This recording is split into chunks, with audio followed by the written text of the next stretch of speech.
માંગરોળ બંદરે જિજ્ઞાસા વિદ્યાલય, પરમેશ વિદ્યાલય, સોસાયટી પ્રાથમિક શાળા અને બંદર પ્રાથમિક શાળાના ગણિત વિજ્ઞાન પ્રદર્શન મેળાનું આયોજન કરવામાં આવ્યું હતું, જેમાં મોટી સંખ્યામાં વિદ્યાર્થીઓએ ભાગ લઈ ગણિત વિજ્ઞાનના વિષય પર 50 થી વધુ અલગ અલગ મોડેલ પ્રયોગો પ્રોજેક્ટ સાથે સ્વાસ્થ્ય અને વિશ્વ કલ્યાણને લગતી અલગ અલગ કૃતિઓ રજૂ કરી હતી।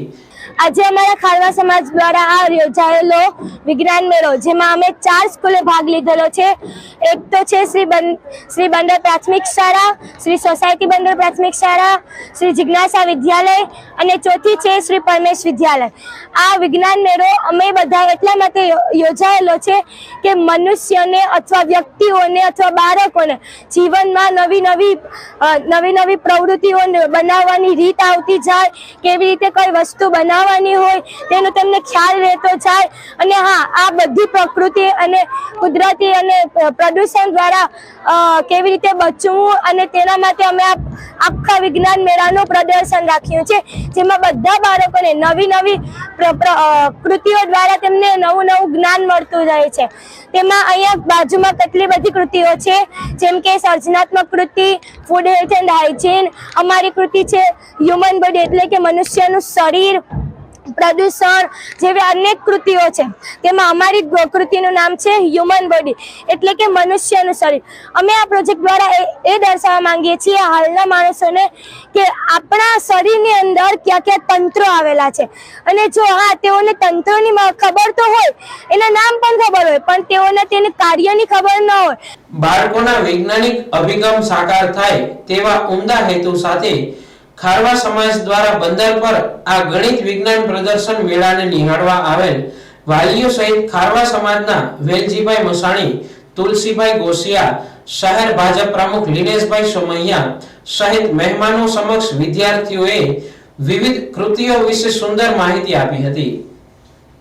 માંગરોળ બંદર ખારવા સમાજ આયોજિત આ ગણિત વિજ્ઞાન પ્રદર્શન છે, જે પ્રાઇમરી કક્ષા અને હાઈસ્કૂલ કક્ષાના વિદ્યાર્થીઓના પ્રતિભાને ખીલવવા માટેના એક કાર્યક્રમના ભાગરૂપે છે।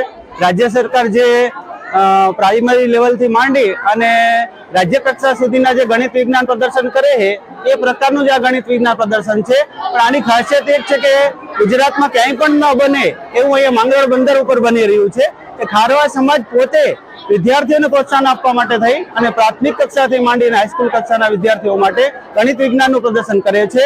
અને આ દ્વિતીય છે, ગત વર્ષે પણ આનું આયોજન થયું હતું, જેની અંદર 40 કૃતિઓ હતી। આ વખતે પણ અહીંયા 42 કૃતિઓ છે, જેની અંદર પર્યાવરણ છે, ઇકોસિસ્ટમ છે, ટ્રાન્સપોર્ટને લગતી બાબત છે, શારીર સ્વાસ્થ્ય અને માનવના શરીર ઉત્સર્જન અંગો છે, શરીર રચના શાસ્ત્ર છે અને યોગ છે, પ્રાણાયામ છે। આ દરેક બાબતો આવી જાય સ્વાસ્થ્યને લગતી અને વિશ્વ કલ્યાણને લગતી બાબતો આવી જાય એ બાબતને વિજ્ઞાન ગણિતનું પ્રદર્શન છે એ ખારવા સમાજે આયોજિત કરેલું છે। અને આજ સવારથી માંડી અને સાંજ સુધીમાં લગભગ 1500 જેટલા વિદ્યાર્થીઓ છે એમણે એનો લાભ લીધેલો છે। અને એના દ્વારા 1 માસ જેટલું જે શૈક્ષણિક કાર્ય થાય એના કરતાં પણ વધારે અત્યારે જે બાળકોને જે પ્રોત્સાહન મળી રહ્યું છે એ શૈક્ષણિક કાર્ય થઈ રહ્યું છે।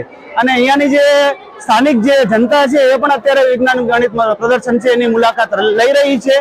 અને આના દ્વારા વિદ્યાર્થીઓમાં જે એક વૈજ્ઞાનિક અભિગમ જે આવે એ સમાજે જ પોતાના હેતુની અંદર રાખેલું છે કે ભાઈ બાળકોમાં વૈજ્ઞાનિક જે અભિગમ છે એ સાકાર થાય। તો આજે એ રીતે હજી 5 વાગ્યા સુધી આ ગણિત વિજ્ઞાન પ્રદર્શન ચાલવાનું છે। અને હવે ખારવા સમાજે નક્કી કરેલું છે કે આ રીતે આપણે દર વખતે જાન્યુઆરી માસની અંદર આ ગણિત વિજ્ઞાન પ્રદર્શનનું આયોજન કરીશું।